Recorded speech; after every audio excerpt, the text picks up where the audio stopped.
It's a split call. I recognise the honourable member, Kevin Haig. Well, thank you very much, Mr. Speaker. On television at the moment, there seems to be a resurgence in magic shows, or I guess we might call them illusionists rather than magicians.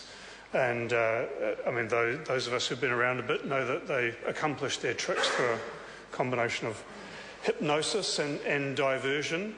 And I want to suggest, Mr. Speaker, that something like the same thing is going on here, because we've had a number of government speakers standing up in the House and talking about how this is a bill to further the interest of recreational hunters.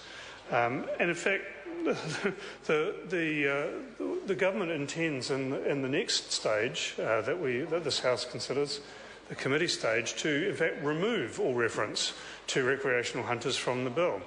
So recreational hunters out there around the country will be thinking that this is a bill for them, and actually it is not. It is a bill instead for the top end of the commercial tourism hunting scene. So the trophy hunters, those who are paying the big bucks to get the big bucks. And so the government is accomplishing that same trick of pretending that this is a bill for recreational hunters in order to garner support, while in fact advancing the interests of only a few. And I feel sorry, I guess, for the Deerstalkers Association, who's been calling for a greater say for so many years in this country. And in fact, the bill that's being delivered is one which will not deliver them a greater say. They will not even need to be consulted by this Game Animal Council. It's not quite true to say that that particular part of the commercial hunting scene is the only winner out of this bill, and that everyone else will pay.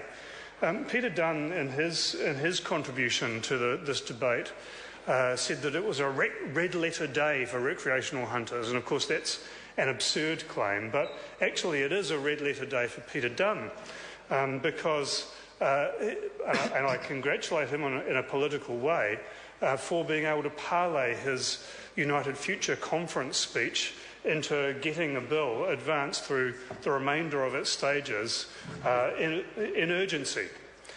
And I guess the political drivers behind advancing this bill are clear, both from the use of urgency, as Marion Street has just talked to the House about, to get this bill into law, but also the history of this bill that's been outlined to the House today by Jackie Dean. This is a bill that's been hanging around that actually no government has wanted to proceed with because it's a poor bill, and this government has now been forced to do that for political reasons.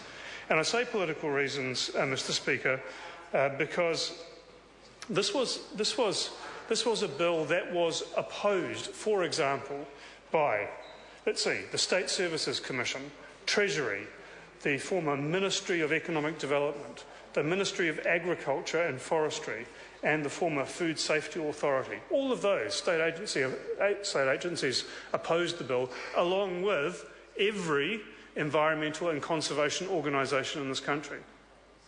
This is not a bill for conservation at all. It's a bill for Peter Dunn and for a tiny group of those commercial recreational hunters. Mr. Speaker, I'm going to talk some more at further stages, but I just want to signal that as one of the few members of this House, perhaps the only one, who has served on a conservation board, the West Coast Taipotini Conservation Board, it's very clear that the existing law already provides for the kind of input into decision-making that was being sought by recreational hunters. The existing law already provided for that, and if more was required, as other speakers have said, amendment to the Wild Animal Control Act could have provided for that. This bill is completely unnecessary, sir. On the West Coast Taipotini Conservation Board, we had recreational hunters represented. We very frequently dealt with issues that were raised by recreational hunters. And those procedures, Mr. Speaker, were entirely adequate to deal with those concerns. I want to wrap up there, Mr. Speaker, and come back to the further points I want to make at a later stage. Thank you. I call the honourable member Paul Goldsmith.